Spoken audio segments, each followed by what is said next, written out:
This is Hoodies.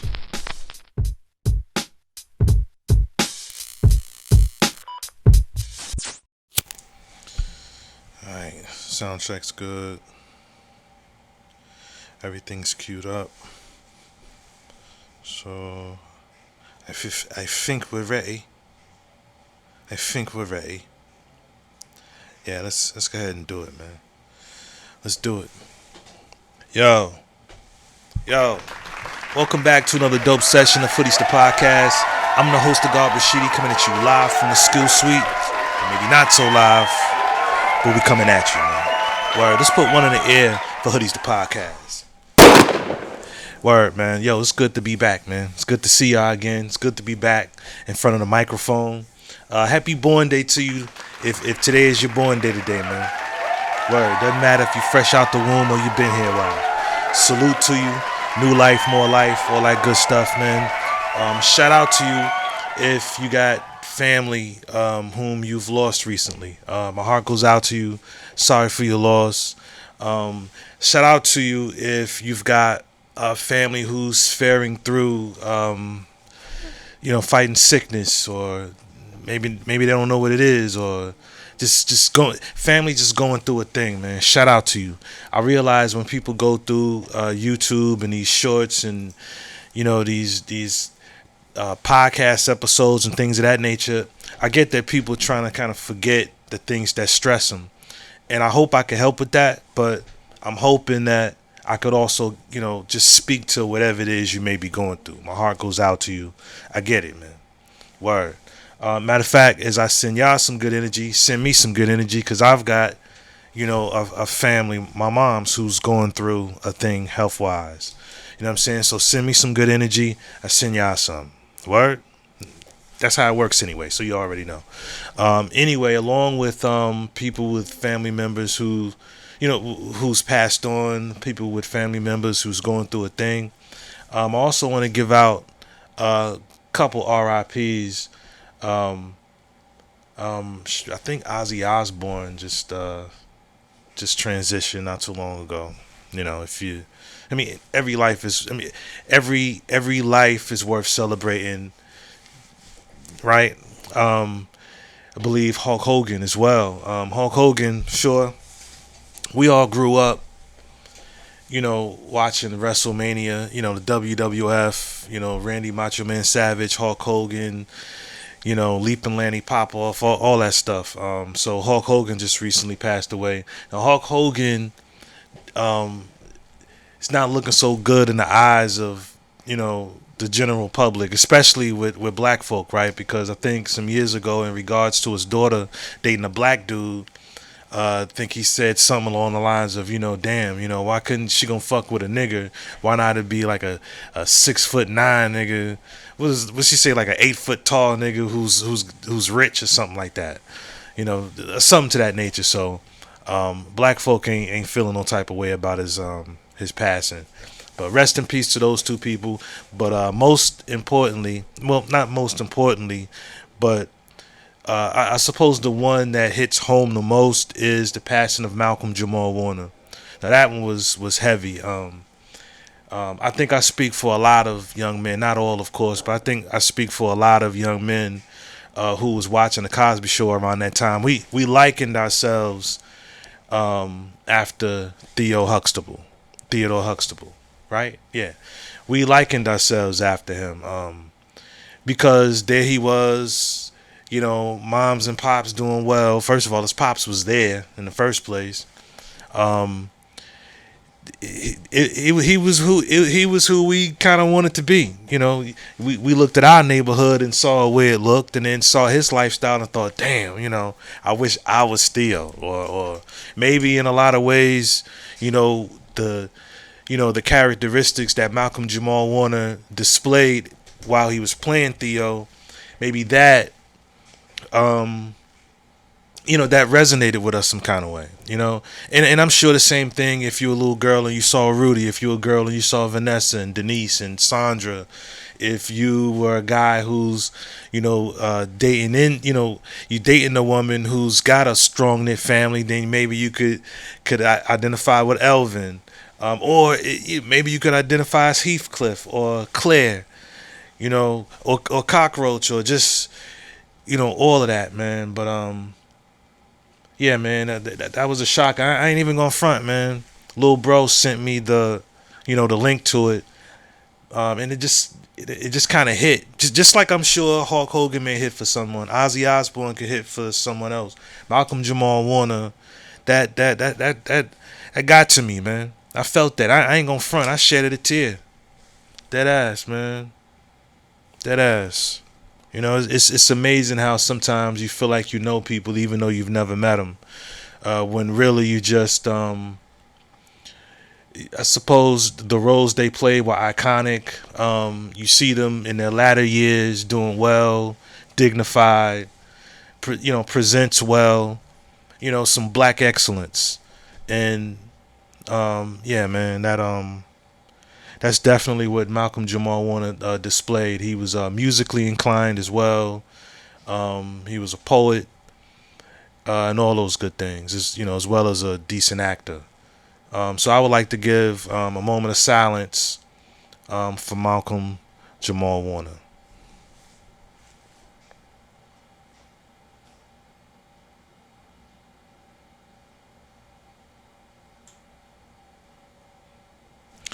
Word. My heart goes out to, once again, anybody who's lost a loved one, including the loved ones and the friends and I guess other fans of Malcolm Jamal Warner, and even the fans of Hulk Hogan and Ozzy Osbourne. I'm working my way to being a universal man, and while my interests are always black first, I'm a universal man, which all life and even death, all of it is worth acknowledging as far as I'm concerned. You understand what I'm saying? So, how y'all feel, man? Y'all all right? Y'all good? Listen, if you're going through a thing, y'all too, man. Salute to you for still showing up. Even though it's hard, even though you're going through a thing, even though you're battling some things. You know what I'm saying? Hey, man, maybe you've done something that required everything to change. Well, hey, man, whatever happened, it does not have to define you. Not necessarily. It doesn't have to define you. That thing is that thing. Unless, of course, you didn't learn from it. But that thing is more than just that thing when you've learned from it. You know what I'm saying? You know, hopefully that blunder can be the catalyst of you becoming more disciplined. You know what I mean? The catalyst, to be willing to change. Like I said last episode, sometimes some of the changes we going through is just it's gonna require more of us. You know what I'm saying? It's gonna maybe require us to change. And that's what a lot of people don't want to do. We don't want to change. We don't want to settle into new norms. We want things to stay the same. You know what I'm saying? More on that. You know what I'm saying? But I'm good. Y'all good? Parts to lick a little bit. Yeah, but I'm good. Y'all good. Let's go ahead and get into this thing. You know what I mean? Let's go ahead and get into this. All right? All right. Yeah.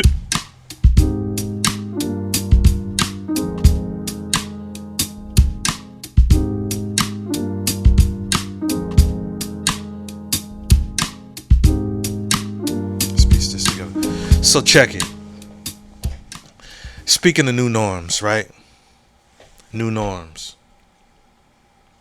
I'm probably showing my age here, but there used to be a time, when you got around folk that was older than you or whatever. It used to be a time when you said things like, yes, sir. No, sir. Yes, ma'am. No, ma'am. And I don't know when the shift happened. You know what I mean? I can't pinpoint. I don't know when the shift happened, but I just noticed that now, today, these days, everything and everybody is bro. Bro. Bro. And it's not just It's not just the young generation that's doing it. The elders, not all. I don't want to paint all the elders with a broad brush, but there's some older folk. Everything and everybody is bro. You know what I mean? Um, I guess I'm just saying that to say that it's amazing how lines get blurred. You know what I mean? It's amazing how the lines can become so blurry that, like I said, it becomes time to accept a new norm. First of all, who determines what's normal? You know what I mean? And then of course normal is subjective, right? Um, because the question was who decides what's normal. I guess it's more like a who and a what, right? Um, okay, so when we're children, it's our parents, grandparents, who for the most part sets the norm. This is what we do. We go to the mosque or the masjid every Sunday. This is what we do, right? That's the norm. You know what I mean? And it's the church. If your family are Christians, that's the norm. That's the normal, right? I got my reservations about religion. I've got my reservations about religion, but I mean, listen, religion has its place. If religion is what's helping a person become, you know what I'm saying? If religion is being used as a tool to better yourself, then I think religion is one of the most beautifulest things in the world. If the believer can take the scriptures, all the passages from whatever text, and then utilize that and become a stand-up citizen, if you will, that's the most beautifulest thing in the world. So religion does have its place, and I know I'm going down a rabbit hole real quick, but and see, new norms aren't necessarily societal either, right? You could have a new norm with yourself. You could be a woman who has decided that um, being casual is no longer your speed. It's no longer um, it's no longer a a world that you'd like to rest in. If that makes any sense. Um, and and now and so you'll go from being able to exist in a casual world, right? In a romantic situation, right? But then you can change, right? And then so and then change from um casual to now. Nah, fuck that. I need certainty. I need certainty. What is this? I need to know what this is, right? I'm trying to make this heavy and shit, right? But at the end of the day, it all comes down to attitude. Again, it comes down to attitude. Because let's face it, once you change your attitude, that's shit. That's what a new norm is now. Different attitude, new norm. My attitude is totally different now. Totally different. There's a new norm. New norms are happening every day. You know what I mean? So so now that woman who now requires more, who that woman who now requires certainty, that's a new norm for her. Respect the hell out of it. All attitude, all new norm. And at the same time, you could be a man who wanted no parts of, anything outside of, being casual. and then find yourself in a situation where, there's a woman you got to have her. You got to have her. You know what I'm saying? Wasn't thinking nothing about cuffing. Now you got to have her. You know what I'm saying? Mindset. You know? That's where the new norm starts. So yeah, so while religion plays a huge part, um see, religion can play a huge part in new norms and things changing, whether you're for it or against it. Health. Health is a lot of the reasons why there's new norms. Listen, man, media. Look how much social media has shaped our worlds now. Look at it. It's Listen. Um, you got influencers. What do you think they do? They influence.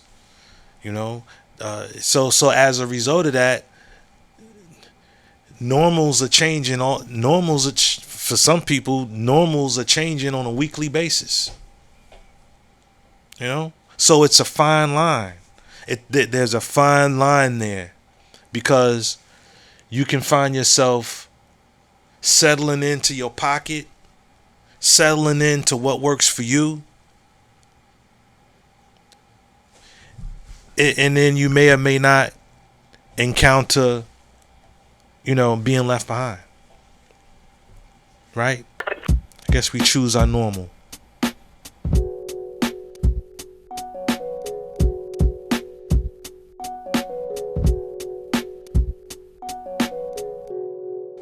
I remember there was a time when you called my phone and it was, yo.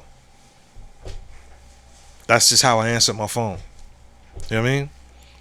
Until one day I just decided I want to do that dumb shit no more. And then I started to, peace, hello? Or, depending on how fond I am of you, yerp. What new norms have you accepted lately? You know what I mean? Look, I remember, wasn't too long ago, but I remember when I decided that I wanted to be more, just a little bit more. I don't want to say more social, but I decided that I just wanted to, I guess, be more approachable. Yeah, be more approachable. So because I wasn't the type that would speak much to people. You know what I mean? I see people in the elevator and wouldn't even really speak. You know what I'm saying? Just kind of just doing my own thing. So some new norms can be a little bit strange, because it was strange for me to start saying things like just simple things like saying good morning and then mean it and crack a smile. Good morning. Good morning. It was that was strange for me at first. You know what I mean? It was really strange, but like now, please, I'm quick to speak to people. You know what I mean? I still got my discernment there, but I'm quick to, how's it going, sir? Good morning. How you feel? All right. Okay. Need some help? That was normally not me. I was that stick to myself. You know what I'm saying? I don't know if my head was always down or whatever, but I wasn't I didn't speak. If I passed you in the stairwell, the elevator, I didn't necessarily speak. Maybe I wasn't rude. If someone else spoke, maybe I did. But today, now, um, I'm not the most talkative. I mean, I'm talkative on here, but I'm not the most talkative person. I'm not the always up in people's ear, always, you know what I'm saying, yapping all the time. But I am a lot more approachable than what I once was. You know what I mean? So, I mean, it's all kinds of changes. Some people are, training themselves to listen more when people talk. You know, I to this day still battle to stay present in conversations, because I will tune out. I try regularly. I don't even think people are aware of this. To stay present, in the moment. You know what I mean? Life is short. I want to stay present every moment, amongst other things with my life. So that's a norm that, um, you know, all of my 50s, you know what I mean? That's the norm of my 50s that I'm still clinging to. You know what I mean? Yeah.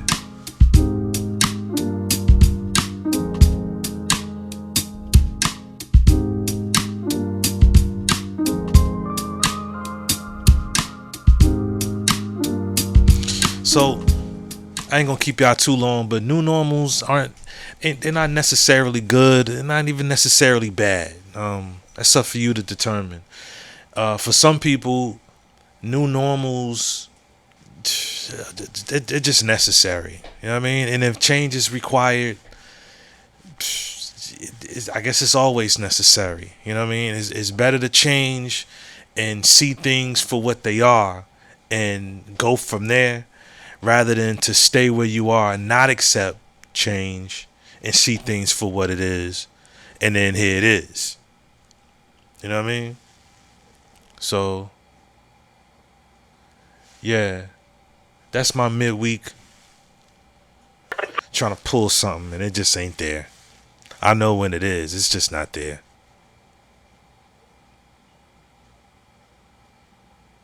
It's just not there. I tried. This is Hoodies.